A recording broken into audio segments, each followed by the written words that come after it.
In campo per l'autismo, prima edizione promossa da Mattia Perencin, sindaco di Farra di Soligo. Che cosa significa questa partita per la comunità? Una bella giornata di sport, una giornata di solidarietà, una giornata di amicizia. Sono molto contento di questa partita per l'autismo, infatti anche la maglietta stessa lo dice, Sindaci in campo per l'autismo.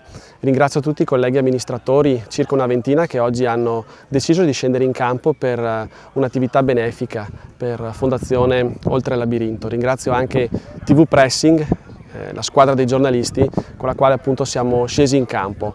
È stata una mattinata di sport, di divertimento, e devo dire che comunque anche la cifra raccolta, 4.000 euro, sono davvero una bella soddisfazione, una bella risposta che c'è stata da parte di sponsor, del pubblico stesso e di tutti noi. Quindi arrivederci dunque al prossimo anno, perché ha avuto veramente un grandissimo successo e una grandissima risposta proprio in termini di solidarietà. Presidente della squadra dei giornalisti TV Pressing, Tiziano Graziottin, che significato rappresenta la partita per la comunità? Io credo che significa tanto, perché abbiamo dato un bel segnale. Noi giornalisti di TV Pressing cerchiamo di essere in campo per queste iniziative.